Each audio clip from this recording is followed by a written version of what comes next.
नमस्कार, मेरा नाम है जयपाल और आप देख रहे हैं खबर तक मीडिया।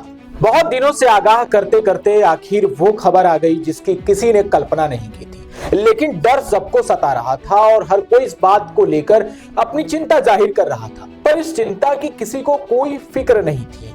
पहले कहा गया 5,000 करोड़, 7,500 करोड़, फिर 10,000 करोड़ और न जाने कितने हजार करोड़ का ये पूरा एडवर्टाइजिंग इमेज को बनाने की कला और न जाने कितने सालों के बाद आया ये महाकुंभ का प्रचार। ये सब कुछ किया गया, मगर वो तब धरा का धरा रह गया जब भीड़ वहां पर पहुंची और अचानक से सब कुछ बेकाबू हो गया। पर ये अचानक हुआ या पहले से इसकी जानकारी सबको थी, इसके बारे में सबको पता था। सिलसिलेवार तरीके से बताते हैं आपको। और इस महाकुंभ में क्या हुआ और ऐसा क्या होने वाला था जिसकी जानकारी सभी को थी, लेकिन किया किसी ने कुछ भी नहीं। और जनता भी वहां सब कुछ देख रही थी पर मजबूर थी, बेबस थी। विपक्ष सब कुछ देख रहा था लेकिन उसे नजरअंदाज किया जा रहा था, अपमानित किया जा रहा था और सिरे से खारिज किया जा रहा था। जो फ्रीलांस जर्नलिस्ट थे वो भी आगाह कर रहे थे, उनको भी पूरी तरीके से इग्नोर किया जा रहा था और उसका खामियाजा ये हुआ कि कई जिंदगियां हमेशा हमेशा के लिए हमारे बीच से चली गईं। 7 आदमी है, 9 आदमी थे, सब 2 आदमी मर गया। रामोद शर्मा, गुलेचा देवी। 112 पर फोन किया, कोई नहीं उठाया। 100 पर किया, कोई नहीं उठाया। अफसोस होता है, लेकिन अफसोस के साथ एक गुस्सा और एक कसक की ज्वाला अब भी सीने में धधक रही है। उन परिवारों से जाकर मिलिए जिनकी माँ, जिनके बेटे, जिनके पिता, जिनकी बहनें, जिनकी पत्नी आज उनके साथ नहीं है। ये बदल इसलिए गई है कि जाम कर दिया रास्ता, आने का रास्ता मतलब बाहर निकलने वाला रास्ता ही नहीं खोला है। हाँ, तो कैसे नहीं और कैसे क्या हुआ, परिस्थिति कैसे बदल गई? ये बदल इसलिए गई है कि जाम कर दिया रास्ता, आने का रास्ता मतलब बाहर निकलने वाला रास्ता ही नहीं खोला है। आराम से हम जा रहे थे सर, अचानक भीड़ आके ऐसा धक्का मुक्का चला।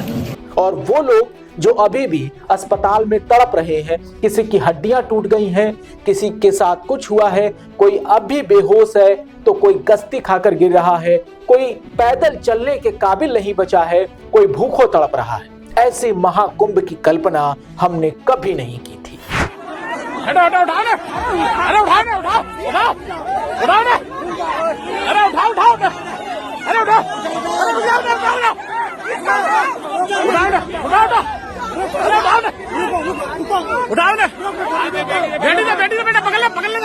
और तो और सालों की, सदियों की परंपरा इस साल टूट गई। कैसे, आपको आगे बताते हैं, लेकिन सबसे पहले ये बताते हैं कि सरकारी महकमे ने क्या इंतजाम किया था और कितना प्रचार हुआ था और नतीजा क्या निकला। इन सबको आपके सामने सिलसिलेवार तरीके से रखेंगे। शुरुआत करते हैं जब महाकुंभ 2025 का डंका बजाया गया और कहा गया कि 7,500 करोड़ की लागत से तैयार हुआ है दुनिया का सबसे बड़ा मेले वाला अड्डा। हम ये क्यों कह रहे हैं? क्योंकि महाकुंभ ही एक ऐसी जगह है जो पूरी दुनिया के कई देशों की आबादी से कहीं ज्यादा ये जुटान होता है। दुनिया भर के 2-4 देश को छोड़ दें तो बाकी 190 देशों से अगर तुलना करें तो तकरीबन 175 देशों की आबादी से कहीं ज्यादा यहाँ पर भीड़ इकट्ठा हुई है। और पूरी दुनिया में कहीं भी इतनी ज्यादा संख्या में एक साथ लोग इकट्ठा नहीं हुए हैं, आज तक नहीं हुए हैं। 9 से 10 करोड़ लोग गंगा में डुबकी लगा रहे हो, ऐसा कहीं आपने सुना है? काशी, मथुरा, अयोध्या, प्रयागराज और न जाने कितने धार्मिक स्थल हैं जो पूरी तरीके से जाम हो चुके हैं। रेलवे स्टेशन, बस स्टेशन और आने जाने के सभी रास्ते पूरी तरह चोक्ड हैं। हर किसी को यह कहा जा रहा है कि आप अपने 4 व्हीलर ना लेके निकले, आप 2 व्हीलर से जाएं, पैदल जाएं। ऑटो वाले बेचारे जहां जिनकी परमिट है वहीं तक वो ऑटो चला पा रहे हैं। प्रशासन पूरी तरह पहली बार हताश, निराश और लाचार दिख रहा है। सिस्टम की ऐसी लाचारी हमने अब तक अपने जीवन में कहीं नहीं देखी। देखिए साहब, मैं खुद बनारस से हूं और मैंने बनारस की तस्वीरों को देखा। मैं वहां अभी होकर आया तो मुझे भी ये दर्द, ये पीड़ा महसूस हुई कि आखिर बिना तैयारियों के इतना बड़ा ढोल क्यों बजाया गया। पूरा घाट, पूरी सड़कें हर मंदिर, चौक चौराहा पूरी तरीके से एकदम लगता है कि क्या हो रहा है, लोग क्यों आ रहे हैं, व्यवस्थाएं कहाँ हैं, हमारा प्रशासन कहाँ है, हमारे लिए जो सुरक्षा में दिन रात होने का दावा करते हैं वो लोग कहाँ हैं, कोई नजर नहीं आता, सब नदारद दिखते हैं। बनारस से शुरुआत करते हैं, आपको दिखाते हैं कि पुलिस कमिश्नर कैसे भीड़ में फंस गए। ये वीडियो देखिए।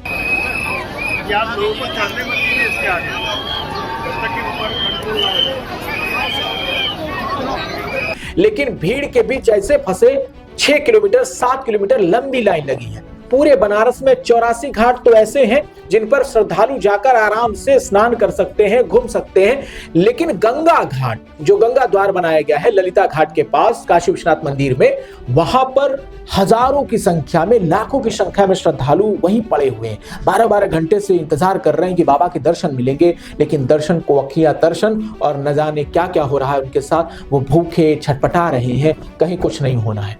उसके बाद अयोध्या में तो जो वहां के सचिव हैं उन्होंने ही कह दिया, चंपत राय ने, कि 15 दिनों तक आप अयोध्या मत आइए। ये बताइए बुलाया किसने था? आप लोग इतने दिनों से ये दावा कर रहे थे कि हर सनातनी को आना चाहिए, हर वो हिंदू जो अपने धर्म का झंडा बुलंद करना चाहता है वो धर्म में एक बार जरूर शामिल हो, इस समागम में शामिल हो। और चूंकि आपको रिकॉर्ड बनाना था तो रिकॉर्ड तो बनता रहा है और रिकॉर्ड आज भी बना, और ऐसे रिकॉर्ड बना है वो आपके माथे पर कलंक लग गया है।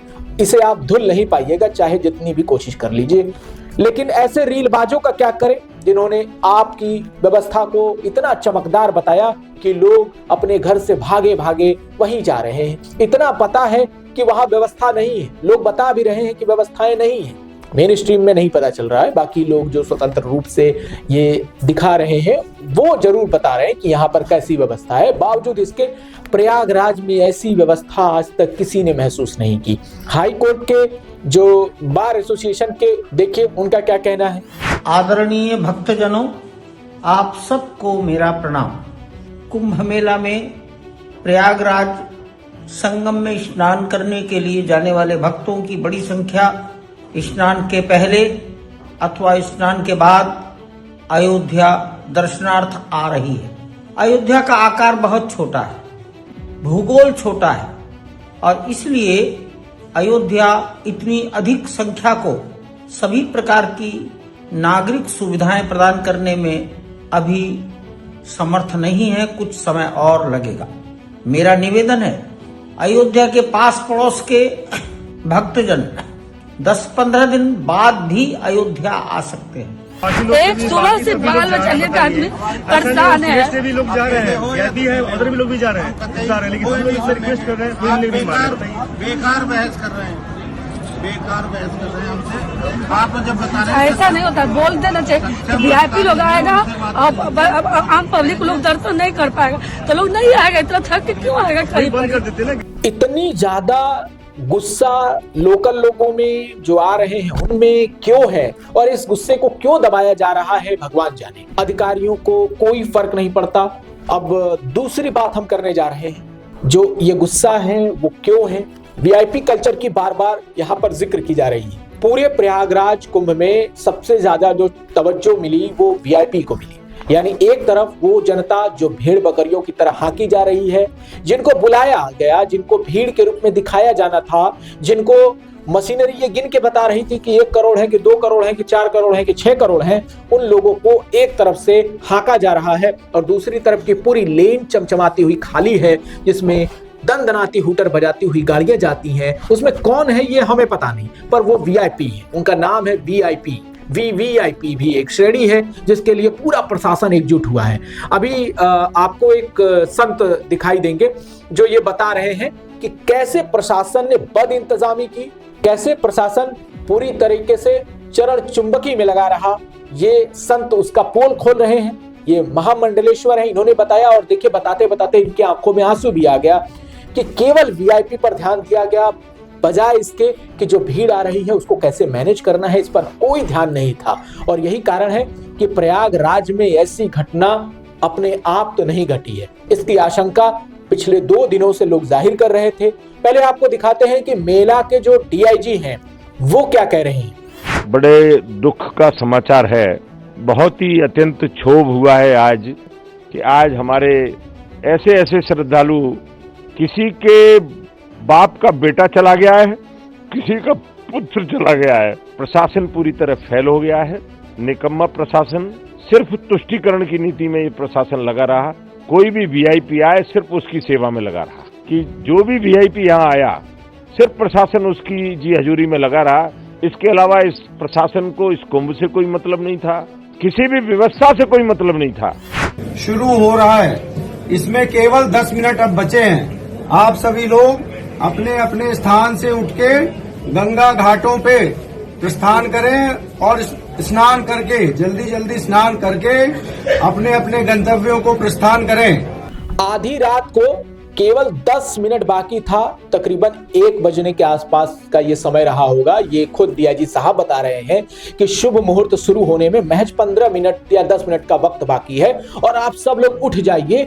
बेचारे 22 किलोमीटर 25 किलोमीटर से थक हार कर किसी तरीके से घाट तक पहुंचे हैं, तो आराम कर रहे हैं कि जैसे ही शुभ मुहूर्त आएगा, ब्रह्म मुहूर्त आएगा, वो स्नान करेंगे। कैसे उठें जब पैर काम नहीं कर रहा है, अब पेट में अनाज नहीं है, चलने की शक्ति नहीं है, तो उठे कैसे? कैसे भी बेचारे उसी धरती को अपना बिछौना बनाया, आकाश को अपना ओढ़ना बनाया और उसी ओढ़ने और बिछौने के सहारे वो घाट के किनारे पड़े हुए थे। लेकिन आधी रात को डीआईजी साहब उठाते हैं और कहते हैं कि उठ जाइए और बस शुभ मुहूर्त शुरू ही होने वाला है। जैसे ही ये सूचना मिली, कुछ लोग जो प्रत्यक्षदर्शी हैं, ये तो हमें पता नहीं, लेकिन वो दावा कर रहे हैं इसी सूचना के बाद वहां पर भगदड़ की स्थिति बननी शुरू हो गई। लोगों को लगा कि ये अब अखाड़े के लोग स्नान करने आ रहे हैं, अमृत स्नान का वक्त शुरू हो गया है और इसी में लोग बैरिकेडिंग तोड़कर आगे बढ़ते गए और उस भीड़ का इतना बड़ा समूह और जन सैलाब उमड़ा जो वहां लेटे हुए, घाट के किनारे लेटे हुए लोगों को रौंदता चला गया। उसमें क्या महिलाएं, क्या बच्चे, क्या बुजुर्ग, सब दबते चले गए। किसी को सांस लेने में इतनी दिक्कत हुई कि दम घुट कर उनकी मौत हो गई, कोई दब कर मारा गया, कोई किसी वजह से, यानी सबकी हालत इतनी खराब रही कि हजारों लोग घायल हो गए। किसी की हड्डियां टूट गई, किसी का कुछ हो गया और आनन फानन में वहां पर पुलिस 3 घंटे बाद पहुंची। सोचिए, जिस महाकुंभ में इतने बड़े सुरक्षा और व्यवस्था चाक चौबंद होने का दावा किया जा रहा था, वहां 3 घंटे लगे पुलिस को पहुंचने में, ये प्रत्यक्षदर्शी बता रहे हैं। दूसरी तरफ प्रयागराज के कमिश्नर को जरा सुनिए, वो क्या कह रहे हैं। सभी श्रद्धालु सुन लें, यहाँ लेटे रहने से कोई फायदा नहीं है। जो सोवत है सो खोवत है। उठिए उठिए, स्नान करिए और ये आपके सुरक्षित रहने के लिए बहुत आएंगे और भगदड़ मचने की संभावना है। आप पहले आ गए हैं तो आपको सबसे पहले अमृत मिल जाना चाहिए।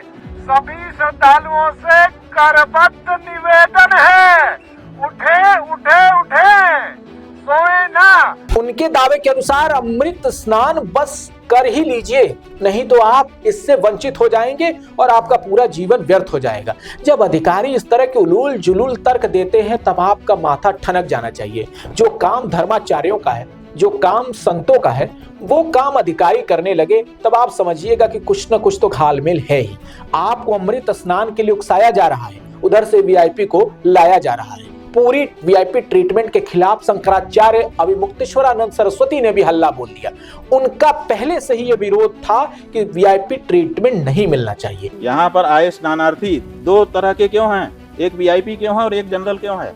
ये 2 कैटेगरी के स्नानार्थी क्यों आपने बनाए? आपको किस संविधान ने अधिकार दिया एक जगह पर एक उद्देश्य के लिए इकट्ठा हुई जनता को 2 वर्ग में विभाजित करने का? क्या संविधान अधिकार देता है?